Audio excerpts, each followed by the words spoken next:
There's something nobody tells you about getting older. It's not the wrinkles or the creaky knees, those we expect. It's the little things, the habits we pick up without even realizing it that can leave us feeling, well, a little awkward. Maybe you've caught yourself repeating a story to your grandkids for the third time this week, or perhaps you've noticed your voice getting louder in conversations, even when you're certain the person you're talking to isn't hard of hearing. Sound familiar? Let's be honest. Aging is a journey full of surprises. But here's the thing, these awkward behaviors, they're more common than you think, and they don't have to leave you feeling embarrassed or isolated.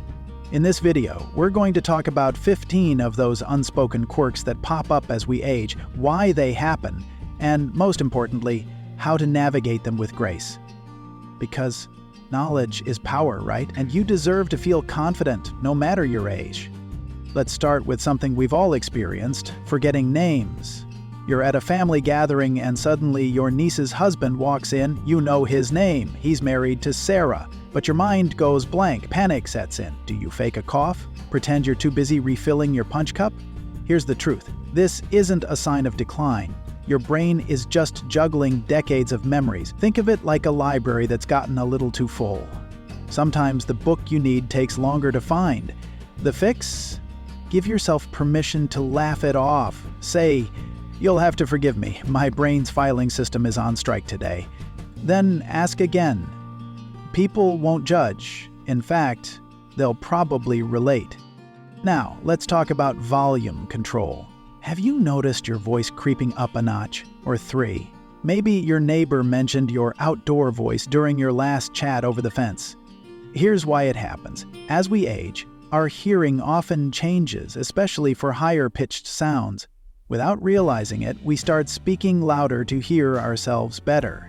It's like turning up the car radio when you're on a bumpy road. You're just trying to compensate. But there's a simple trick. Pause and ask, "Am I being too loud?" Most folks will appreciate your awareness.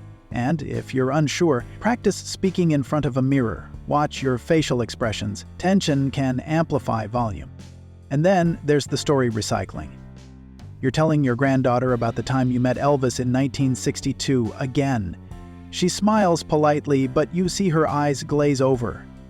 Before you feel guilty, remember this. Stories are how we connect. Repetition isn't a flaw. It's a sign that certain memories matter deeply to you. But if you want to keep conversations fresh, try pairing your favorite tales with a question. That reminds me of when I saw Elvis. Have you ever met someone famous? Suddenly, it's a two-way street. These little shifts don't just ease awkwardness. They help you stay connected to the people who matter most. Because aging isn't about losing parts of yourself. It's about adapting, laughing at the stumbles, and embracing the wisdom you've earned. Now, let's keep this conversation going. Up next, we'll talk about a few more behaviors, like why you might suddenly struggle with technology you've used for years, or why your sense of time feels, let's say, flexible. Trust me, you're not alone in any of this, and together, we'll find ways to turn these moments from cringeworthy to chuckle-worthy. Let's dive in. Let's talk about something that's tripped up plenty of us: technology. You've had the same smartphone for years, but suddenly it feels like it's speaking another language. Apps update overnight, buttons vanish, and don't even get me started on those tiny pop-ups asking for permissions you don't understand. You think, I used to manage this just fine. What's changed? Here's the secret. It's not you. Tech companies design updates for younger eyes and faster reflexes. Those buttons didn't just shrink, your patience for fiddling with them did. But before you toss your tablet into the junk drawer, try this. Simplify. Turn on accessibility mode in your settings. Suddenly, text gets bigger, icons spread out, and the whole screen feels less like a puzzle. And if you're stuck, ask a grandkid for help. They'll beam with pride showing you the ropes. No grandkids nearby? YouTube tutorials are gold. Type how for seniors and watch the magic happen. Now let's tackle something we all joke about but rarely admit. Time feels slippery. 1 minute it's breakfast, the next it's dusk, and you're wondering where the day went. You promised to call a friend at 2 p.m. and suddenly it's 4:30. Late again, you sigh. But here's the truth. Aging alters our internal clock, the part of your brain that tracks time. It's like a metronome that's eased into a slower, jazzier rhythm.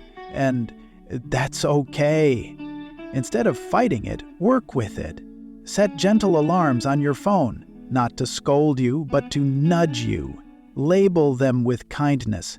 Time to hydrate, superstar, or call Martha, she'll love hearing from you. And if you're still late, own it with humor. I'm not late, I'm operating on wisdom time. Speaking of time, let's address a habit that creeps up on the best of us, becoming that person who's set in their ways. You've eaten oatmeal at 7:15 a.m. sharp for 40 years, and heaven help anyone who suggests pancakes instead. Routines are comforting. They're the guardrails of our days, but rigidity can turn awkward fast, especially when family visits. Your grandson wants eggs at 8 a.m.? The old you might have grumbled. The new, wiser you? You'll laugh and say, eggs it is. Let's break the rules together. Flexibility doesn't mean abandoning what works. It means leaving room for joy. Next time someone suggests a change, try it once. If it flops, you've got a funny story. If it works, you've added a new tool to your happiness toolkit. And here's a big one, the unsolicited advice trap. You're at the grocery store and a young parent is struggling with a fussy toddler. Before you know it, you're saying, back in my day, we just let them cry it out. Cue the icy stare. Oops, why does this happen?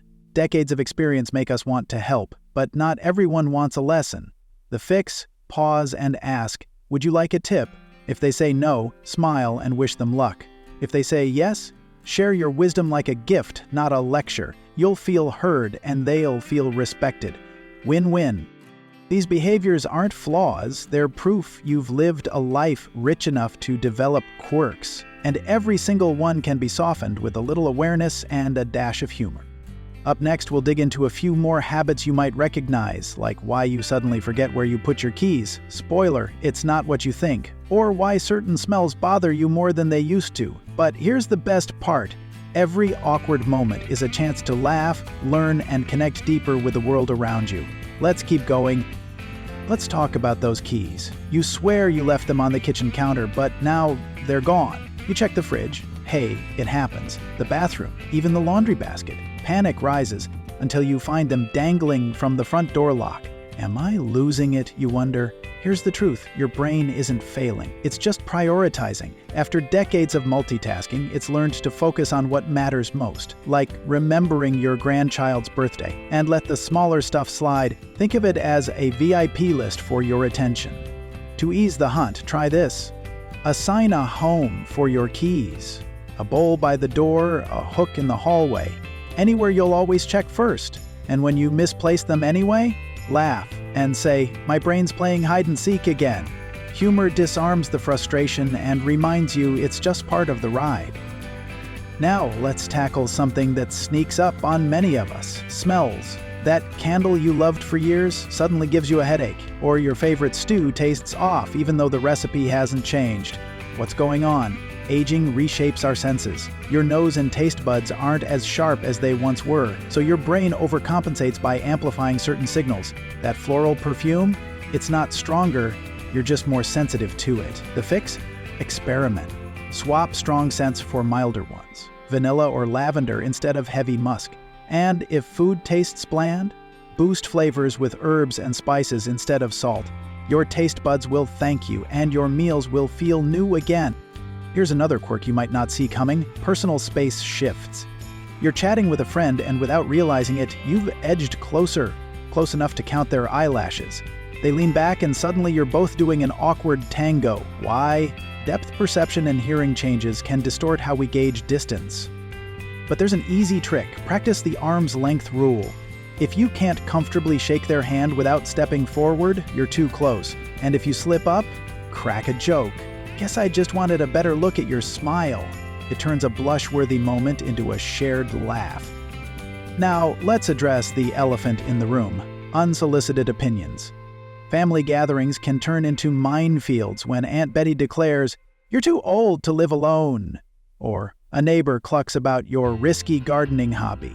These comments sting because they feel like dismissals of your independence. But here's how to reclaim your power. Respond with calm confidence. Try, "I appreciate your concern, but I've got this handled. No arguing, no defensiveness, just a gentle boundary. You've earned the right to live on your terms. We've covered a lot today, haven't we? From misplaced keys to spicy opinions. These behaviors aren't setbacks. They're just new terrain to navigate. And here's the big takeaway. Awkwardness loses its power when you name it and laugh with it. Every senior moment is proof of a life richly lived, packed with stories, lessons, and yes, a few quirks. So what's next? Try one tip from today. Maybe set up that key bowl or swap out a strong scent. Small steps build confidence, and I'd love to hear how it goes. Drop a comment below. Have you noticed any of these habits in yourself? What tricks have worked for you? Let's learn from each other. If this video resonated with you, hit that like button. It helps others find this content, and don't forget to subscribe. We've got plenty more to explore, like how to keep your mind sharp or rediscover joy in simple routines. Remember, friends, aging isn't about avoiding awkwardness. It's about dancing through it. Sometimes literally, if your knees allow. Keep laughing, keep adapting, and keep owning the incredible journey you're on. After all, every wrinkle and quirk, they're proof you've earned your spotlight. Let's get real for a minute. Knowing why these awkward habits happen is one thing, but what can you actually do about them? Let's start with the basics. Take the key bowl idea we mentioned earlier. This isn't just a cute trick, it's science. Your brain thrives on consistency. So, pick a spot right now, yes, pause this video if you need to, and declare it your key command center. A bowl, a hook, even a dedicated pocket in your purse. Every time you walk in the door, make it a ritual. Keys go here, always. Within a week, it'll feel automatic. And if you still lose them, keep a spare set in a magnetic box under your car bumper or taped to the back of a kitchen drawer. You'll thank yourself later. Now about those tech struggles. Let's say your grandkid set up your phone with accessibility mode, but you're still nervous to tap anything. Here's a pro tip. Take a screenshot of your home screen before you make changes. That way, if you accidentally move an icon, you can compare it to the screenshot and drag it back. No harm done. And for those pesky pop-ups, memorize this phrase. Close. If you didn't intentionally open it, tap the X. If there's no X, press the home button. Tech companies count on your curiosity. Don't take the bait. Let's tackle your questions. How do I know if my memory lapses are normal or something serious? Great question. If you forget where you parked at the mall, but remember later, that's typical. If you forget how to drive home from the mall, that's worth a chat with your doctor. The key difference is whether the lapse disrupts your daily life or if loved ones express concern. When in doubt, get it checked. Better safe than silent. I don't want to yell, but I can't hear well in crowded places. What's the fix? First, get your hearing checked. Many clinics offer free screenings, but while you wait for an appointment, try this. In noisy settings, face the person you're talking to and watch their lips. Our brains are wired to read speech, not just hear it. And don't shy away from saying, "Let's move somewhere quieter. I want to hear you." Most people will appreciate your honesty. What if I like my routines and don't want to change them? Hey, if your 7:15 a.m. oatmeal ritual brings you joy, keep it. The goal isn't to overhaul your life, it's to stay open to small tweaks that add joy. Maybe try a new oatmeal topping once a week, like cinnamon apples or a spoonful of peanut butter. Tiny experiments keep the mind flexible without upending your comfort zone. Here's my challenge to you. Pick one tip from today and try it for 48 hours. Maybe it's labeling your phone alarms with kindness, tea time, instead of alert, or maybe it's asking, would you like advice, before sharing your wisdom. Then come back here and tell us how it went. Did it ease an awkward moment? Did it surprise you? Your story could help someone else feel less alone. And if you're thinking, but what if I fail? Let me stop you right there. There's no failing here, only learning. Misplaced your keys again? That's just data. It means your key command center needs a better location. Forgot to ask before giving advice? Now you know to pause next time. Progress, not perfection, is the goal. One last thing, if you're feeling overwhelmed, start small. Aging isn't a race. It's a series of tiny, thoughtful steps. and you've already taken the biggest one, showing up here, ready to grow. All right, friends, we've laughed, we've learned, and we've probably all nodded along at least once or twice. But before we wrap up, let's do something important. Let's celebrate. Yes, you heard me right. Celebrate. Because here's the truth. Every single awkward behavior we've talked about, it's proof you're human. Proof you've lived, loved, and gathered enough stories to fill a library. So, let's raise a glass of water, tea, or whatever's in your cup to embracing the quirks that make us who we are. Now, here's where you come in. If this video resonated with you, if you chuckled at the key bowl idea or felt relief knowing your loud voice isn't a flaw, do me a favor, hit that like button. It takes half a second, but it tells YouTube, hey, more people need to see this. And if you're new here, subscribe. We're building a community of folks who believe aging isn't about decline, it's about reinvention, and I'd love for you to be part of it. Here's your first step. Before the day ends, try one tiny change. Maybe text a friend right now and say, "Guess what I learned today?" and share your favorite tip. Or place a sticky note on your fridge that says, "Wisdom Time Zone. Proceed with joy." Small actions spark big shifts. Oh, and don't forget, next week, we're diving into something you've asked about a lot, keeping your memory sharp. I'll share surprising, science-backed tricks to help you remember names, dates, and where you parked the car, no key bowl required, maybe. Sneak peek, one tip involves chocolate, seriously. But for now, I want to leave you with this. Aging isn't a problem to fix. It's a journey to navigate. With curiosity, humor, and the occasional detour. So the next time you catch yourself in an awkward moment, smile and say, "There I go, being gloriously human again." Thank you for spending this time with me. You're not just a viewer. You're a reminder that life keeps getting richer, even when it gets a little messy. Now go out there and own your spotlight. Until next time, stay bold, stay curious, and keep rewriting the rules of what it means to age.